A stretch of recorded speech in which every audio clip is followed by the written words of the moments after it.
आज मी तुमच्यासोबत उपवासाचे स्पेशल असे रताळ्याचे पॅटीची रेसिपी शेअर करणार आहे।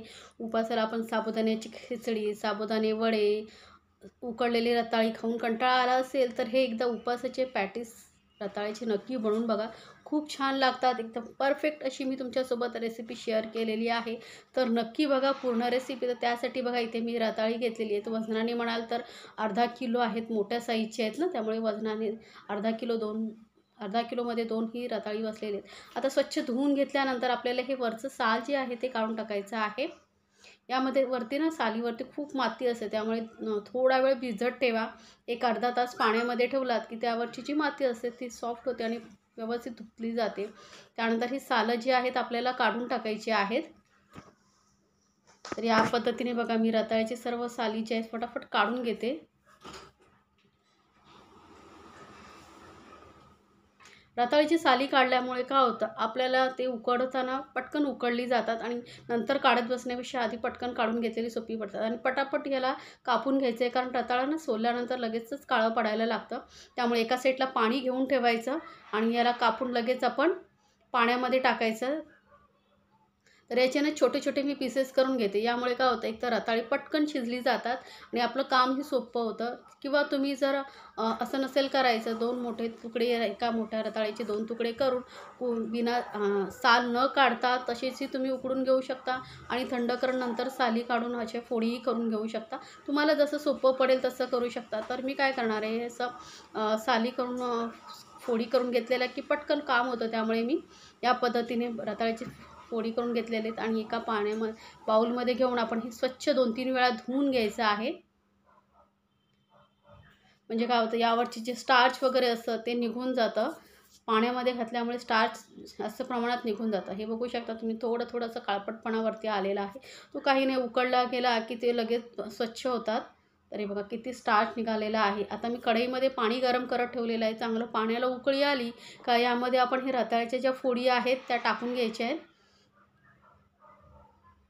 आता इथे आपल्याला ना मीठ वगैरे काही घालायची गरज नाही, आपण फक्त असे उकडून घेणार आहोत। तर 2-4 मिनटामध्येच हे रताळी व्यवस्थित उकडली जातात। आपल्याला फक्त 80%च रताळं उकडवायचे आहेत, जास्त नाही। तर ही आता आपली रताळी शिजत आहे, तोपर्यंत आपण एक पटकन काम करून घेऊया। दुसऱ्या गॅसवरती मी एक पॅन ठेवलेला आहे आणि त्यामध्ये ना एक अर्धा कप छोटा साबुदाणे घेते। साबुदाणे थोडे हलके भाजून आपण याचं पीठ करून घेणार आहोत। साबुदाणे थोडे भाजले गेले ना की मिक्सरमध्ये याचं पीठ लगेच होतं, जास्त वेळ लागत नाही। किंवा तुमच्याकडे उपवासाचं जे पीठ असेल, शिंगाड्याचं, राजगिऱ्याचं, तेही तुम्ही इथे वापरू शकता। किंवा ते नसेल तर बाइंडिंगसाठी तुम्ही साधं अरारोट पावडर असेल तीही तुम्हाला जर उपवासाला चालत असेल तर तीही वापरू शकता। तर हे अगदी व्यवस्थित मी तुम्हाला सांगते आहे। साबुदाण्याचं पीठ वापरल्यामुळे काय होतं, छान अशी कुरकुरीतपणा येतो पॅटीसला, त्यामुळे इथे मी साबुदाण्याचं पीठ करून वापरणार आहे। तर एक 2 मिनटं आपण हे साबुदाणे चांगले भाजून घेतलेले आहेत। बघू शकता हलकासा कलर याचा चेंज झालेला आहे। आता याला पूर्णपणे थंड करून आपण मिक्सरमध्ये पावडर करून घेऊया।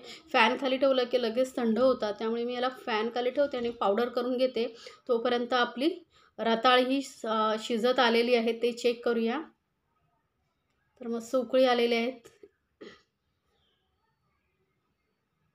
तर एक रताळीची अशी फोडी घेऊन आपण चेक करायची आहे। सुरीने किंवा चमच्याने असं दाबून बघायचं। बघू शकता पटकन असं हे होतंय, एकदम कुस्करतही नाही, म्हणजे तो हलकासा प्रेशर द्यावा लागतोय। एवढं आपल्याला हे रताळं जे आहे 80% उकडवून घ्यायचं, 80%। म्हणजे जास्त जर शिजवला तर काय होतं माहिती आहे, त्याचं लगदासारखं होतं आणि मग ते पॅटीस परफेक्ट होत नाहीत, तेलामध्ये विरघळतात। आता हे थंड करून घेतल्यानंतर याचे ना असं स्मॅश करून घेणार आहे मी। तर इझिली स्मॅश होतात आणि पूर्ण पाणी आपल्याला काढून टाकायचं। लक्षात ठेवा, पाण्याचा अंश अजिबात नको आहे। त्यामुळे जर तुम्ही जास्त वेळ पाण्यात ठेवलात तर रताळीमध्ये जास्त पाणीही शोषून घेतात आणि मग पॅटीसचे जे बॅटर आपण बनवणार आहोत ते ना ओलसर होतं। तर बघू शकता, आणि अजिबात कीस नाही आहे रताळ्यांमध्ये, त्यामुळे परफेक्ट असे आपले हे रताळेचं पॅटीस तयार होतात। तर हे बघू शकता मी कुस्करून घेतलेले आहेत। आता यामध्ये मी साबुदाण्याचं जे पीठ करून ठेवलं होतं ते घालून घेते। एक अर्धा कप पीठ बस होतं, जास्त घालायची गरज नाही। आता इथे उपवासाचं पीठ जे मीठ असतं ना ते इथे मी वापरलेलं आहे। तुम्ही जर रेग्युलर असं खाण्यासाठी बनवत असाल तर साधं मीठ घातलं तरी चालेल, नाही तर उपवासाचं मीठ कुठल्याही किराणा दुकानामध्ये सहज मिळतं. आता हे सर्व साहित्य आपण व्यवस्थित मिक्स करून घ्यायचं आहे. यामध्ये आपल्याला अजून काहीच घालायचं नाही आहे. फक्त मीठ आणि साबुदाण्याचं पीठ आणि रताळ हे 3 साहित्य एकत्र करून याचा गोळा असा करून घ्यायचा आहे आपल्याला. होऊ शकता लगेच याचा गोळा व्हायला लागतो आणि चिपचिपतपणा अजिबात नाही आहे. हातालाही तुम्ही बघू शकता जास्त चिकटतही नाही आहे. मस्त एकदम परफेक्ट असं हे आपले रताळी जी आहेत उकडली गेलेली आहेत. त्यामुळे ही लक्षात ठेवण्यासारखी स्टेप आहे. जर तुम्ही जास्त रताळी उकडवलात ना तर मग बॅटर जे आहे ना असं चिपचिपीत होतं. तर असं सुखं असं बॅटर पाहिजे आपल्याला. तर हे आता आपलं पीठ मळून झालेलं आहे. याला ठेवूया साईडला आणि आतमध्ये जे स्टफिंग बनवायचं आहे ते बनवून घेऊया. तर त्यासाठी एक दुसरा बाउल घेतला आणि त्यामध्ये मी एक छोटी वाटी भरून ओलं खोबरं घेतलेलं आहे. ओलं खोबरं नसेल तर मग तुम्ही जे डेसिकेटेड कोकोनट येतं तेही घेतला तरी चालेल, पण ओल्या खोबऱ्याची चव खूप छान लागते. 2 मोठे चमचे शेंगदाण्याचं कूट घेतलेलं आहे. थोडेसे ड्रायफ्रूट्स घेतलेले आहेत. काजू, बदाम, मनुका यांचे छोटे छोटे तुकडे करून घेतलेले आहेत. आता तुम्हाला हे ड्रायफ्रूट्स नसतील घालायचं तर मग तुम्ही शेंगदाण्याचं कुटाचं प्रमाण वाढवू शकता. आणि एक हिरवी मिरची घेतलेली आहे. एकदम बारीक चिरून घेतलेली तुम्ही बघू शकता. एकदम जेवढं होईल तेवढं बारीक बारीक चिरायची. म्हणजे व्यवस्थित मिक्सही होते आणि खाताना असा मोठा तुकडा दाताखाला की तिखट लागतो. त्यामुळे छोटे तुकडे करून घ्यायचे. थोडीशी घातलेली आहे मी पिठी साखर, एक पाव चमचा एवढे आणि चवीनुसार घालूया उपवासाचंच मीठ. आणि आता हे सर्व साहित्य परत आपण व्यवस्थित मिक्स करून घेऊया. याआधी मी माझ्या चॅनलवरती उपवासाचे साबुदाण्याचे वडे, साबुदाण्याची खिचडी याची ही रेसिपी शेअर केलेली आहे. तीही तुम्ही पाहू शकता. तर सर्व साहित्य व्यवस्थित मिक्स करून घेतलेलं आहे. हे आपलं मस्त असं झटपट स्टफिंग तयार झालेलं आहे. तर हाताला तेल वगैरे काही लावायची गरज नाही. यामधला जो पिठाचा गोळा बनवून ठेवला आहे आपण त्यातलं थोडंसं असं गोळा घेऊन याला ना पारीचा आकार द्यायचा आहे. आता पॅटीस तुम्हाला केवढं छोटं मोठं हवं आहे त्यानुसार तुम्ही पिठाचा गोळा घेऊन ह्या रताळ्याच्या पिठाचा पॅटीस बनवू शकता. बघू शकता हाताला अजिबात चिकटत नाही. परफेक्ट असं आपलं हे पॅटीसचं बॅटर तयार झाले, पीठ तयार झालेलं आहे. आता याला पारीचा आकार देऊया म्हणजे कचोरीमध्ये आपल्याला हे शेप द्यायला बरं पडेल. तर मधल्या साईडला थोडं जाड ठेवायचं मध्यभागी आणि बाजूने थोडंसं पातळ करत जायचं बस. आणि जास्त मोठीही करायची गरज नाही कारण छोटे छोटे पॅटीस बनवतो आहे. त्यामुळे थोडंसं याला शेप आला की आतमध्ये व्यवस्थित स्टफिंग भरून घ्यायचं आहे. आता तुम्हाला स्टफिंग किती जास्त हवं आहे कमी हवं आहे त्यानुसार भरू शकता. आणि हलक्या हाताने दाबून घ्यायचं कारण ओलसर आहे स्टफिंग. त्यामुळे ते पटकन बसलंही जातं आणि गोल गोल हाताने अलगद जवळ करत यायचं आहे आपल्याला. हळूहळू एकत्र करत यायचं आहे म्हणजे याला जे वरचं तोंड आहे ते व्यवस्थित सील होतं. हलक्या हाताने आणि एकदम व्यवस्थित पॅक करून घ्यायचं आहे म्हणजे जेव्हा आपण फ्राय करू तेव्हा ते तेलामध्ये फुटणार नाही. आणि गोल करत घ्यायचं. तर बघू शकता मस्त असं गोल असा आकार आलेला आहे. आता तुम्हाला इथे चपटं पॅटीससारखं हवं असेल तरीही तुम्ही बनवू शकता. हे तुमच्या आवडीवरती आहे तुम्हाला कसा शेप हवा आहे. तर मी गोल असे पॅटीस बनवते त्यामुळे मी याला गोल असा शेप दिलेला आहे. पटकन होतात बनवायलाही जास्त वेळ लागत नाही.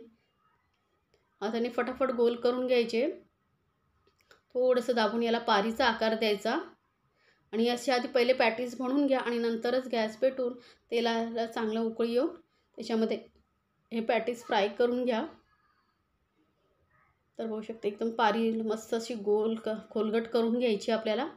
मध्यभागी जाडसर आणि साईडने पातळ करत यायची आणि आतमध्ये व्यवस्थित तुम्हाला जेवढं हवं आहे तेवढं स्टफिंग भरू शकता. मस्त असं स्टफिंग भरून घेतलेलं आहे मी आणि गोल करत घ्यायचं. पटापट होतात जास्त वेळही लागत नाही. तुम्हाला जर जास्त प्रमाणात बनवायचे असेल तर 1-2 जण मिळूनही पटापट बनवू शकता. उपवासाला काय होतं नेहमी तोच पदार्थ खाऊन कंटाळा येतो. काहीतरी वेगळं हवं असतं तर तुम्ही हे पॅटीस एकदा नक्की बनवून बघा. आणि रेसिपी आवडली तर चॅनलला लाईक्स कमेंट्स आणि सबस्क्राईब करायला विसरू नका.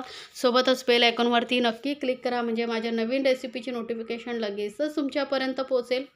तर हे पॅटीस बघा मी बनवून घेतलेले आहेत. तेलही तापत ठेवलेलं आहे. आता आपण पटकन तळून घेऊया. तर तेल जरा चांगलं तापलेलं पाहिजे. गरम तेलामध्ये मस्त असे हे पॅटीस सोडून घेऊया. आणि हे तळतानाही एकमेकांना चिटकत नाही, त्यामुळे काळजी करण्याची अजिबात गरज नाही आहे आणि तेलामध्ये फुटतही नाही. त्यासाठी तुम्ही फक्त साबुदाण्याचं पिठाचं प्रमाण एकदम परफेक्ट ठेवलात ना, तर तुमचे ही पॅटीस खूप छान होतील. ते थोडा वेळ याला व्यवस्थित तेलामध्ये सेट होऊ द्या. नंतर पलटून दुसऱ्या साईडने असं आलटून पलटून फ्राय करून घ्या. लगेचच याला झारा लावायचं नाही. व्यवस्थित आधी फ्राय होऊ द्या. सेट झाले तेलामध्ये का नंतर मग तुम्ही पलटून याला फ्राय करू शकता. तर बघू शकता किती मस्त असा फ्राय होत आहेत आणि कलरही बघा थोड्या वेळाने जसा चेंज होत आहे तो ना दिसायलाही खूप सुंदर येते. थोडासा अजून याचा कलर डार्क होईपर्यंत आपण तळून घेऊया. गॅस मध्यम ठेवायची आहे. अशा आलटून पलटून मी याला सर्व बाजूने व्यवस्थित फ्राय करून घेतलेले आहेत. आपले हे गरमागरम कुरकुरीत असे रताळ्याचे पॅटीस झालेले आहेत तयार. किती सुंदर कलर आलेला आहे बघा, दिसायला एवढे सुंदर दिसत आहेत ना. तर तुम्हालाही असं वाटेल की पटकन बनवावे आणि खावे, तर नक्की बनवा आणि मला कमेंट्समध्ये जरूर सांगा.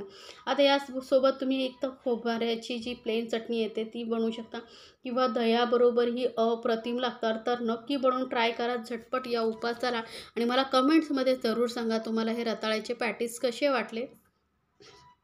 बाहेरून कुरकुरीत आणि आतून सॉफ्ट असे